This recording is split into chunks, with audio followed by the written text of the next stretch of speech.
The night I changed the locks on my own guest house, my wife stood in the driveway staring at me like I was the villain in her story. Meanwhile, her brother was inside my property drinking my beer, sleeping on my furniture, letting strangers touch my tools, and acting like he owned the place. And somehow I was the problem. What finally broke me wasn't the yelling. It wasn't the disrespect. It wasn't even the damage. It was hearing my wife say, "If you don't apologize to my brother by Friday, I'm leaving you." I remember looking at her in complete disbelief while rain poured across the driveway. Behind her, Brian stood there smirking with his arms crossed like he'd already won. That smug little smile. That was the exact moment I realized my marriage wasn't a marriage anymore. It was a hostage negotiation, and I was the only one expected to sacrifice anything. So instead of apologizing, I called a locksmith. But to explain how things got to that point, I need to go back a few months. Back before I realized kindness without boundaries turns you into prey. My name's Weston. I'm 36 years old, and until this happened, I honestly thought I had a pretty good life. I live outside Portland, Oregon, in a quiet area surrounded by trees and wet mountain air that smells like cedar after it rains. I own a woodworking business. Nothing massive, but enough to live comfortably. I make custom furniture, cabinetry, handcrafted dining tables, restoration work, things like that. Most of my clients are wealthy couples who want that rustic handmade aesthetic they see online. The business started in my garage as a side hobby after my corporate logistics job burned me out in my late 20s. Funny enough, woodworking probably saved my mental health back then. There's something peaceful about creating things with your hands. Wood doesn't lie to you. People do. My house sat on 2 acres of land with a detached guest house near the tree line. That guest house was my pride and joy. I rebuilt it almost completely myself. New floors, new cabinets, new plumbing, custom shelves, cedar countertops, handmade furniture. Every inch of that place carried pieces of my time, effort, and identity. Sometimes after stressful days, I'd sit out there alone with music playing softly while sanding wood late into the night. It became the one place in my life that felt quiet, safe, stable. And then Brian arrived and poisoned every inch of it. Brian was my wife Illa's younger brother, 32 years old, chronically unemployed, chronically offended, chronically misunderstood. You know the type. Every failed job was somebody else's fault. Every breakup was because his ex was crazy. Every eviction happened because landlords were greedy. The world was always against him, but somehow accountability never quite reached him. Still, Illa defended him constantly. He's trying. He's sensitive. He's had a hard life. At first, I tried to sympathize, because when you love someone, you try to love the people they love too. That's what healthy relationships are supposed to look like. But eventually, you realize there's a difference between helping someone and enabling them while they slowly destroy everyone around them. I just didn't realize how expensive that lesson would become. The conversation started on a Thursday evening while I was making pasta in the kitchen.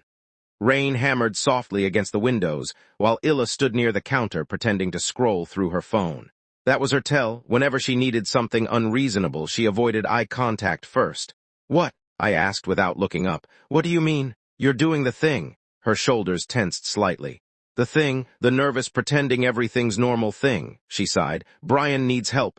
There it was, I kept stirring the pasta. "What happened this time?" "He got evicted." I closed my eyes immediately. Of course he did. Apparently Brian had stopped paying rent 2 months earlier because he thought spending money on good energy experiences was more important than bills. Translation: concerts, weed, beer, tattoo appointments, you know.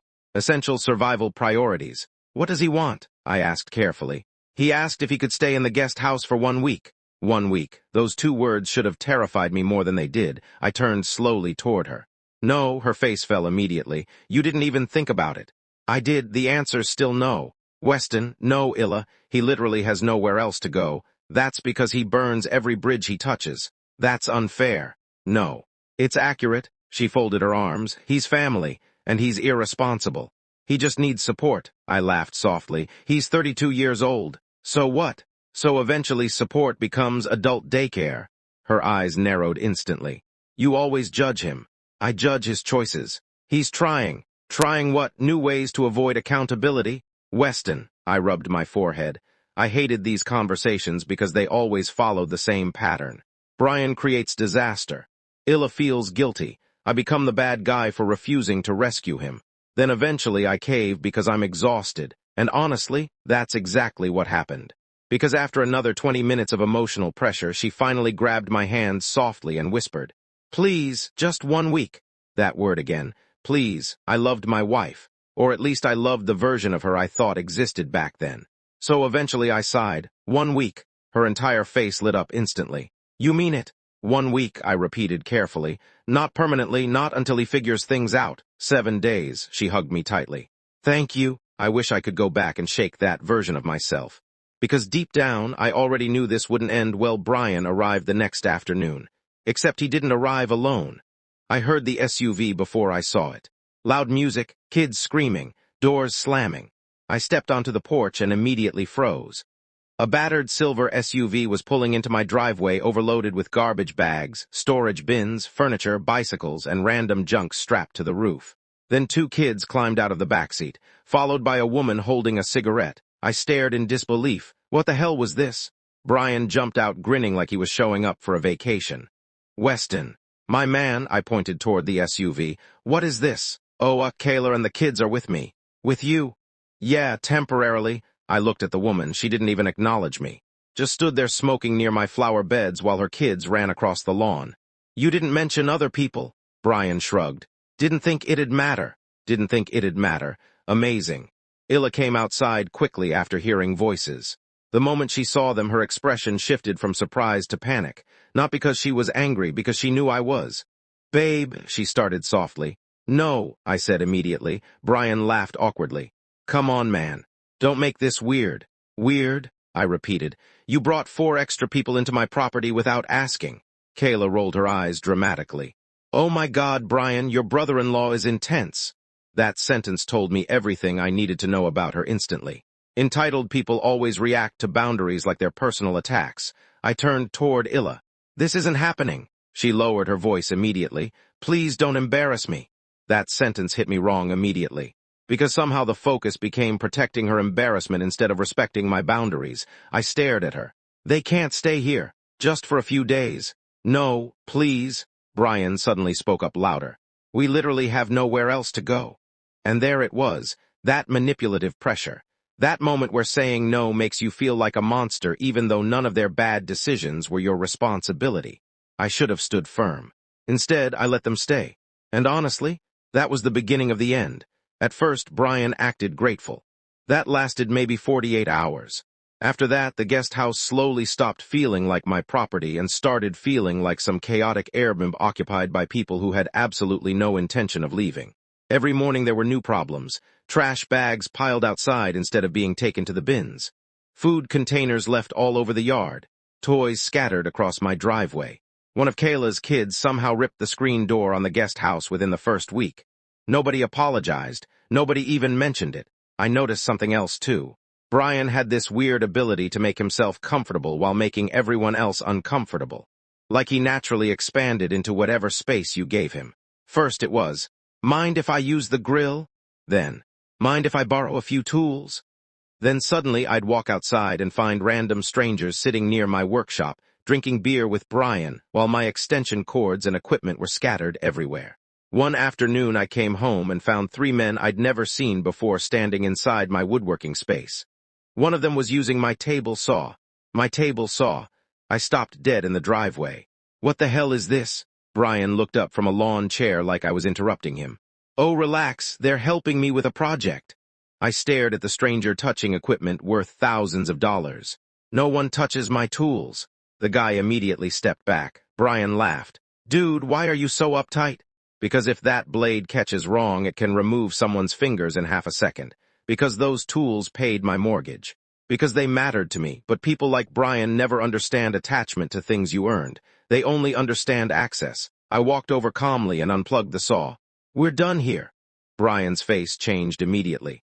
"You serious right now?" "Yes. You act like we're criminals. You act like this is your property."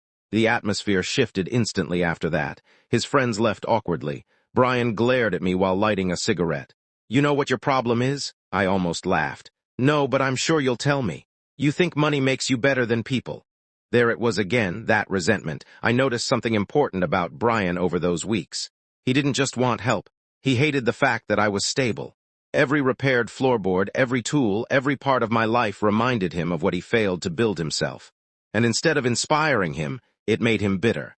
Meanwhile, Illa kept defending everything, every single thing. Brian's under stress. Kayla's overwhelmed. The kids are adjusting. They don't mean any harm. Eventually, I stopped arguing because I realized something terrifying. My wife was more afraid of upsetting her brother than losing my trust. And once you realize that, you start looking at your marriage differently. People think relationships end because of one giant moment. Most of the time they don't. Most relationships die slowly, one small disrespect at a time, one ignored boundary at a time, one moment where your feelings matter less than someone else's comfort. That's what happened to us. Every day there was something new. I'd find dishes shoved into the sink without being cleaned, beer bottles hidden in the flower beds, cigarette burns on patio furniture. One morning I discovered Brian had given someone my garage code because his friend needed to borrow a charger. I completely lost my patience. You gave out my garage code? Brian looked confused by my anger. Yeah, so change it back. Why are you acting psycho? Psycho, I laughed once, cold, dangerous. Change the code. Bro, you need to chill. I'm not your bro. That shut him up for about 3 seconds. Then Kayla entered the conversation. You're honestly making everyone uncomfortable. I turned toward her slowly. You're living in my guest house for free. Well, maybe if you weren't so controlling, I interrupted. You've been here almost 3 weeks. She crossed her arms immediately. So now you're counting, yes. Because every extra day felt like watching termites slowly eat through my peace. That night, I finally confronted Illa properly. We were lying in bed while rain tapped softly against the windows. I stared at the ceiling for a long time before speaking. They need to leave. Silence, then a sigh. Weston, no, I'm serious. They're trying. No, they aren't. You're being harsh. I'm being realistic. She turned toward me in the dark. Do you know what family does during hard times? I looked at her quietly. Not this. What's that supposed to mean? It means family doesn't destroy your home while calling you selfish for noticing.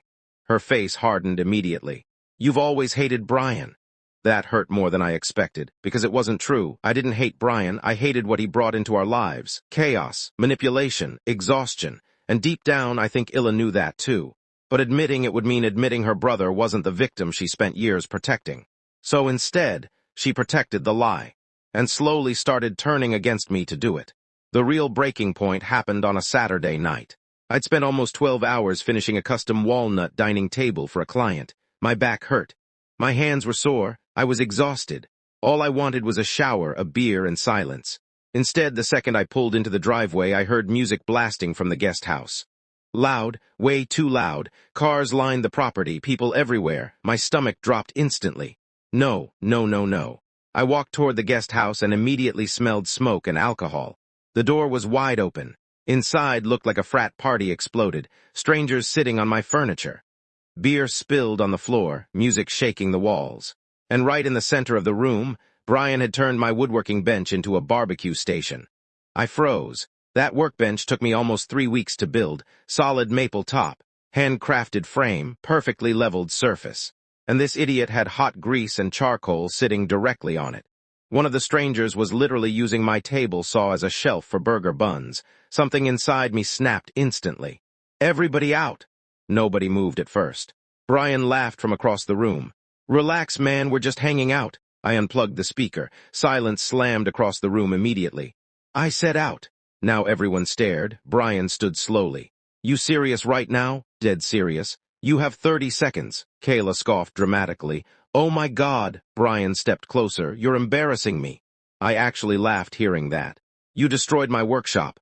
It's a party. It's my property. His face hardened. You always act like you own everything. I do own everything here. That shut the room up immediately, and honestly, that's when the resentment fully showed on Brian's face. Because people who contribute nothing eventually start hating the person carrying the weight. One of the guests awkwardly grabbed their jacket. Then another. Slowly everyone started leaving. But Brian stayed planted in front of me. You know what your problem is? No accountability, I guessed. He stepped closer. You think because you make money you can control people. No, I said quietly. I think adults should respect other people's homes. Then Illa walked in, and somehow everything got worse. The second Illa walked into the guest house, Brian changed instantly. It was honestly impressive in a pathetic way. One second he was puffed up and aggressive. The next he looked wounded, victimized, like I was some unstable maniac terrorizing innocent people. "Thank God you're here," he said dramatically. I just stared at him in disbelief. Illa looked around the room, beer bottles everywhere, grease stains on the floor, smoke hanging in the air, strangers awkwardly leaving, and somehow her eyes landed on me like I was the problem. "Weston," she said sharply. "What are you doing?" I laughed once, actually laughed. "What am I doing? You're screaming at everybody." I pointed at the destroyed workbench. "He turned my woodworking station into a grill." Brian threw his hands up immediately. "It's not destroyed. There's literal burn marks in it. It can be cleaned." Illa sighed at me like I was exhausting her. "Then clean it tomorrow." That sentence hit me harder than I expected, because it wasn't just dismissive. It was revealing. She genuinely did not care about the things that mattered to me. Not my work, not my space, not my effort. Those things only mattered when they benefited her. I stared at her quietly. "You're okay with this?" "With what?" I gestured around the room. "This." She crossed her arms. "I'm okay with family helping family." "No," I said softly. "This stopped being help weeks ago."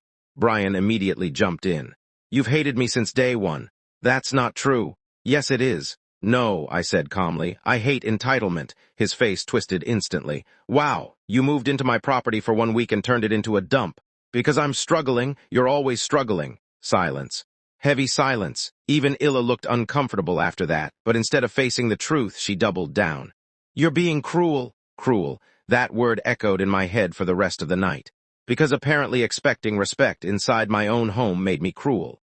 Meanwhile, Brian could destroy things, disrespect boundaries, invite strangers over, freeload for weeks, and still somehow remain the victim. That's when I realized something terrifying. The rules were different for me. I was expected to absorb damage quietly because I was the stable one, the responsible one, the dependable one. People always demand the most from the person least likely to collapse. And eventually that person breaks too. That night after everyone left, I walked through the guest house alone. The smell of beer and charcoal still hung in the air. Grease stains covered my workbench. One of my cabinet doors hung crooked. Mud tracked across the hardwood floors. And sitting there in the silence, I realized I didn't feel angry anymore. I felt tired, deeply tired. The kind of tired that settles into your bones after months of carrying emotional weight nobody appreciates. Then I noticed something else. One of my grandfather's carving chisels was missing. I searched everywhere. Nothing. That tool was over 40 years old. My grandfather gave it to me before he died. And suddenly I understood this situation wasn't temporary chaos anymore. These people were slowly erasing pieces of my life while expecting gratitude for the privilege. Something hardened inside me that night, something final. The next morning I confronted Brian about the missing chisel. He was sitting outside drinking coffee like he paid the mortgage. "Where's my carving tool?" He barely looked up. "What tool?" "The chisel set." "Oh, one of Kayla's friends borrowed it." I stared at him. "Excuse me?" He needed something flat for a paint can. For a second my brain genuinely stopped processing. That tool survived 4 decades only to become a paint can opener for some random idiot.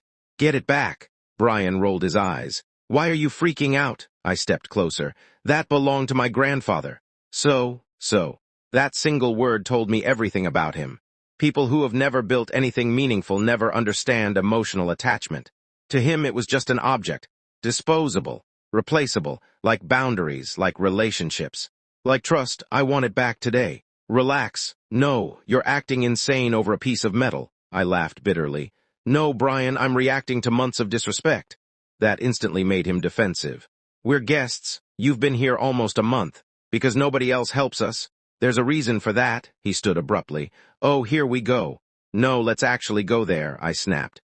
"Everywhere you live becomes a disaster. Because people screw me over." "No, because you destroy every opportunity you get." His face darkened immediately. "You think you're perfect." "No," I said quietly. "I think I'm exhausted." At that exact moment, Illa stepped outside. Perfect timing again. "What's happening now?" Brian immediately pointed at me. "He's attacking me over some stupid tool." "It wasn't stupid." Illa rubbed her forehead. "Oh my God, Weston, not this again."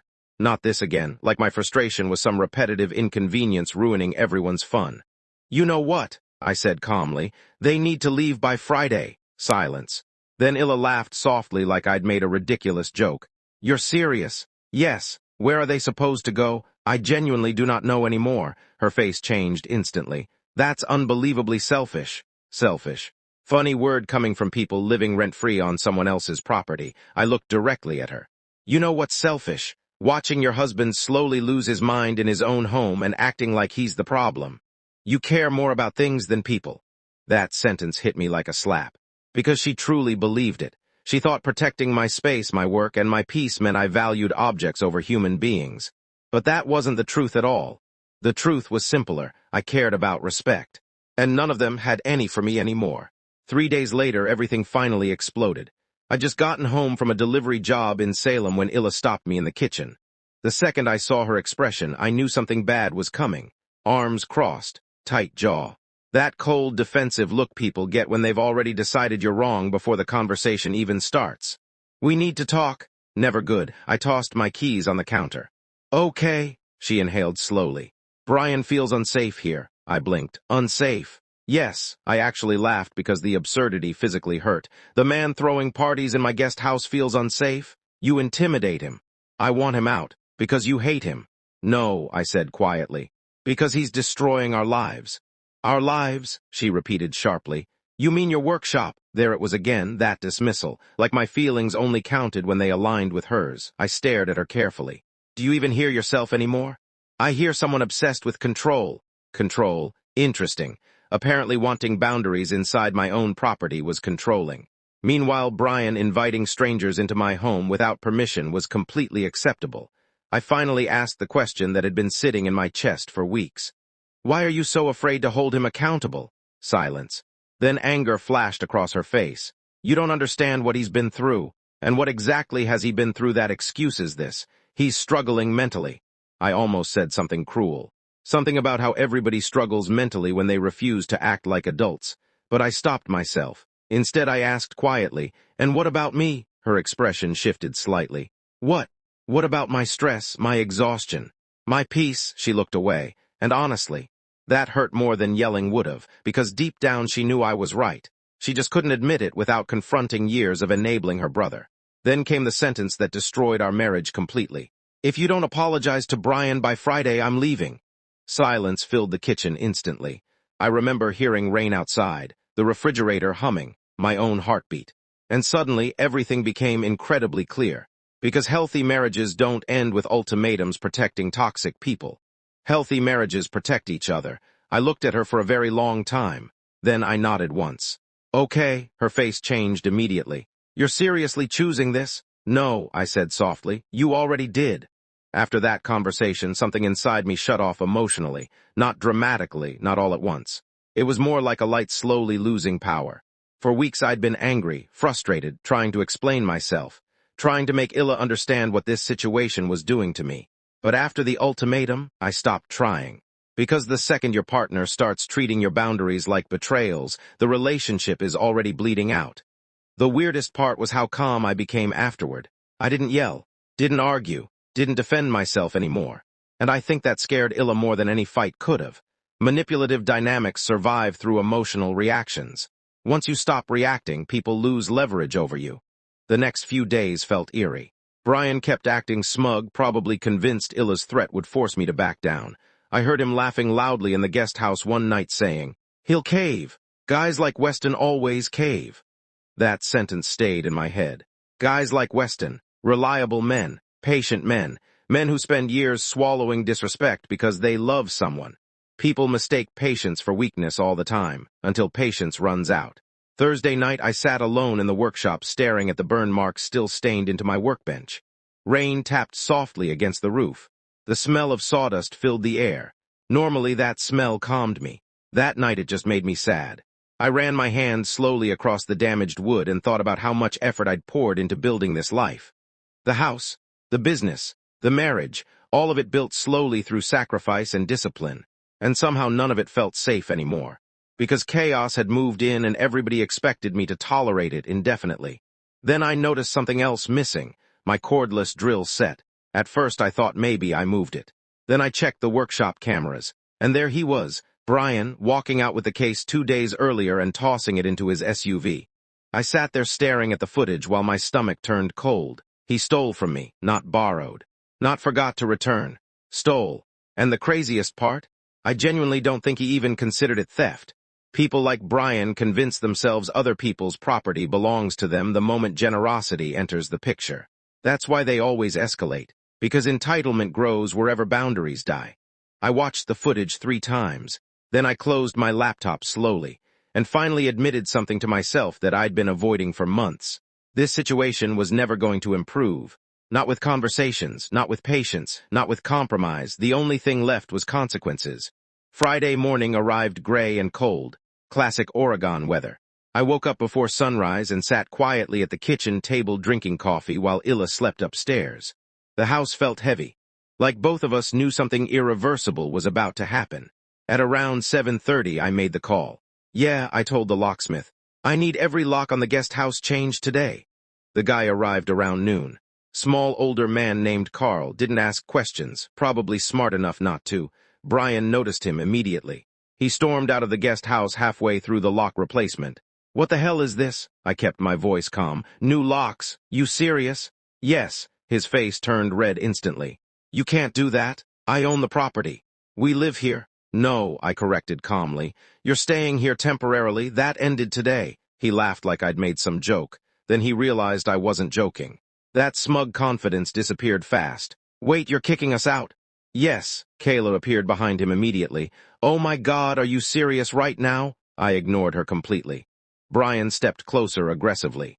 You said we could stay for 1 week. It's only been almost 5 weeks. Silence. He actually looked offended that I'd counted. You're really throwing kids out? Interesting how manipulative people suddenly remember children exist the moment consequences arrive. I looked directly at him. You should have thought about your kids before turning my property into a disaster. That made him furious. You self-righteous asshole. Maybe, but at least I paid my own bills. Carl finished changing the final lock while the entire situation escalated around him like this was just another Tuesday. Honestly, respect to that man. Then Illa's car pulled into the driveway. The second she stepped out and saw the locksmith van, her face changed instantly. What's going on? Brian pointed at me dramatically. He's kicking us out. Illa turned toward me in disbelief. You actually did this? Yes. Weston, no. You can't just throw family away. I laughed softly. Family? What's that supposed to mean?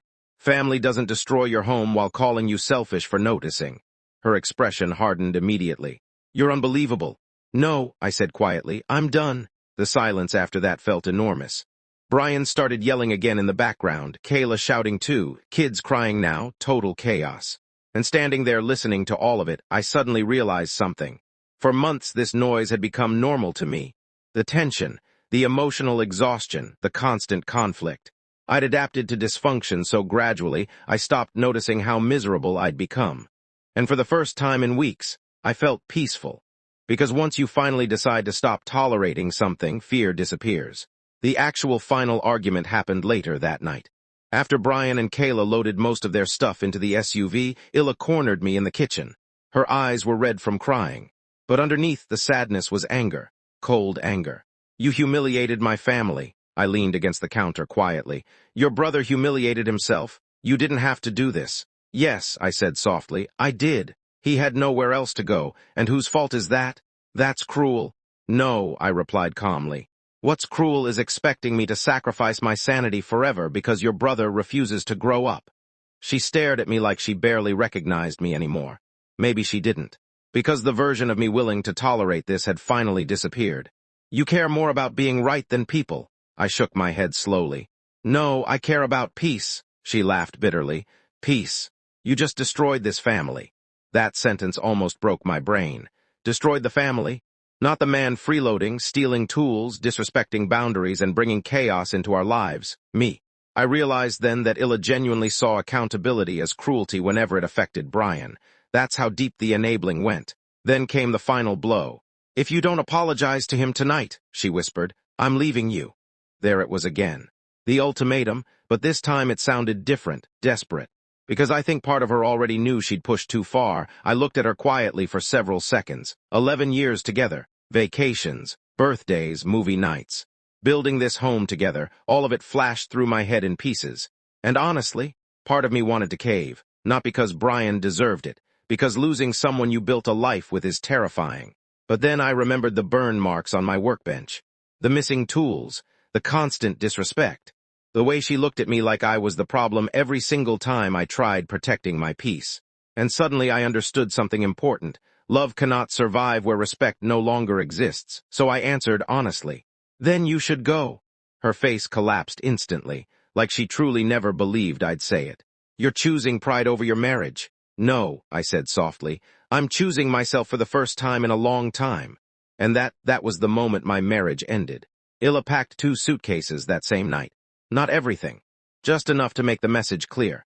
I stood in the living room while she moved through the house grabbing clothes, chargers, makeup bags, and random things from drawers with shaky, angry movements. The entire time, neither of us really spoke. What was left to say? Every conversation for the last month had already been the same fight wearing different clothes. Brian waited outside in the SUV with Kayla. I could see him through the front window, occasionally glancing toward the house like he'd won some kind of competition. That part still makes me laugh now, because toxic people always celebrate too early. Illa finally dragged her suitcase toward the front door and stopped. For a second I thought she might apologize, or cry, or say something real. Instead she whispered, I hope someday you realize what you threw away. That sentence stayed in my head for weeks afterward. Not because she was right, because she genuinely believed it. She honestly thought I destroyed the marriage by refusing to tolerate her brother anymore. And maybe that was the saddest part of everything. She couldn't even see the damage clearly because she'd spent years normalizing it. I opened the door quietly for her. Rain poured outside. Cold air rushed into the house. She stared at me one last time, waiting, hoping, probably expecting me to stop her. Beg her to stay, apologize, but I didn't, because deep down I knew if I gave in now, nothing would ever change. Brian would return eventually. The chaos would return eventually. And I'd spend the rest of my life sacrificing my peace to avoid conflict. So instead, I simply nodded once.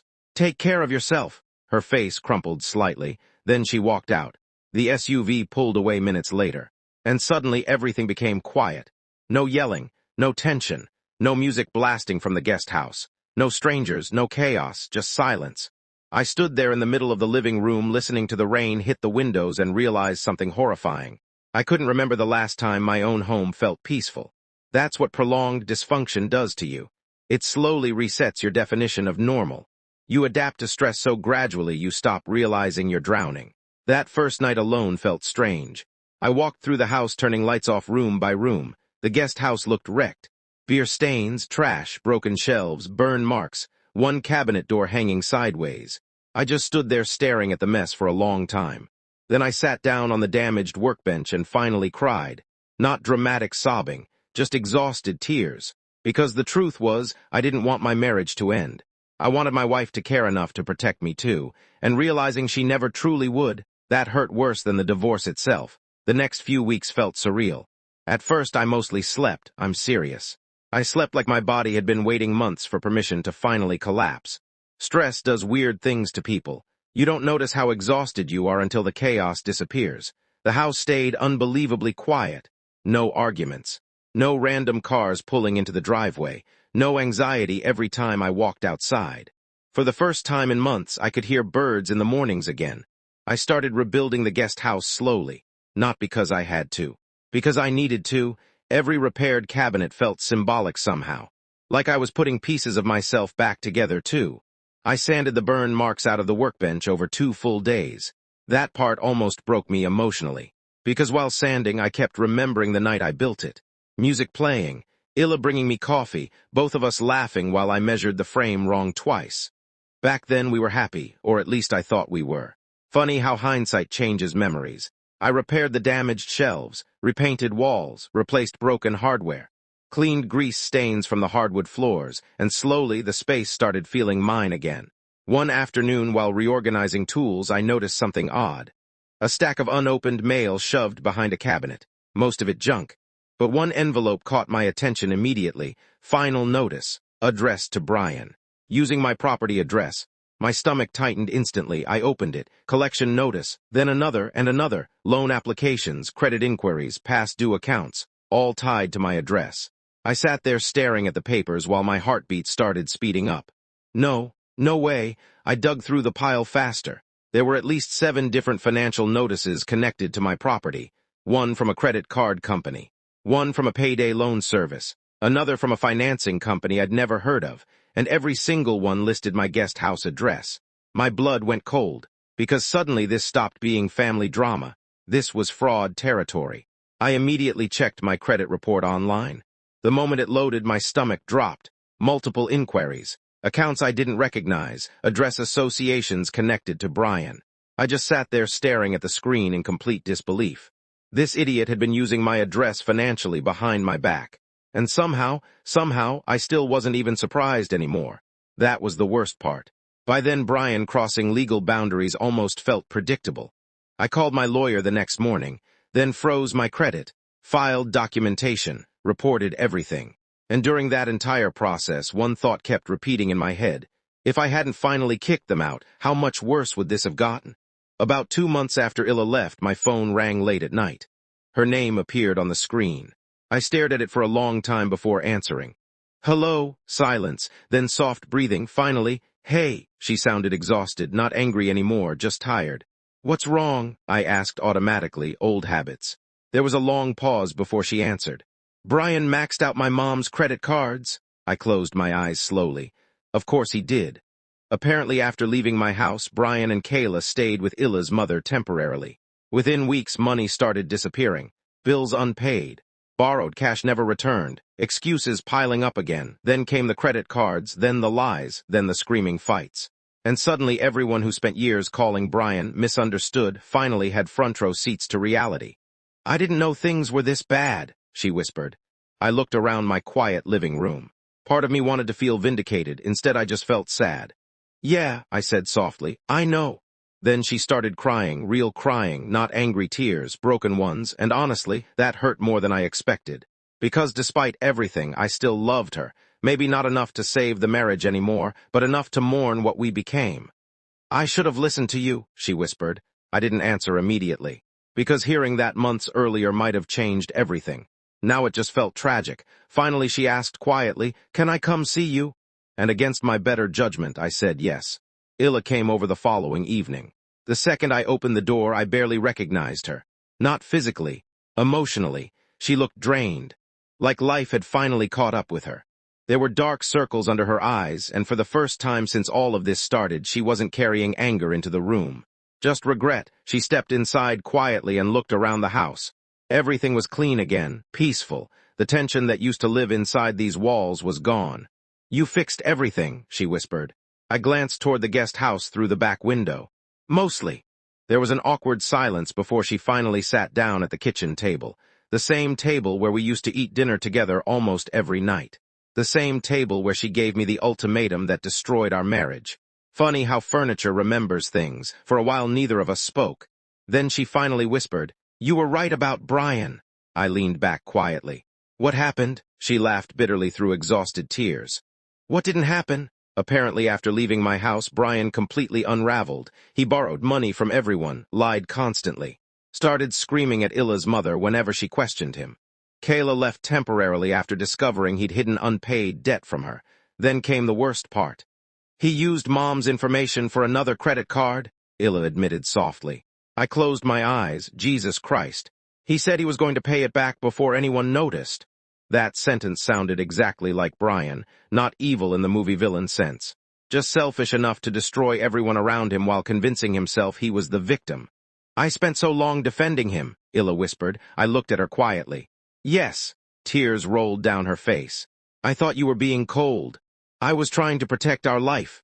That sentence shattered something inside her. She started crying harder immediately. And honestly, part of me wanted to comfort her. That's the messed up thing about love. Even after someone breaks your heart, your instincts still remember how to care about them. But another part of me remembered the months of disrespect. The exhaustion. The loneliness of standing completely alone while my own wife treated me like the enemy. Finally, she looked up at me. Do you think we can fix this? There it was. The question both of us had been avoiding. I stared at her for a very long time before answering, and the truth nearly broke me. Because part of me still wanted to say yes.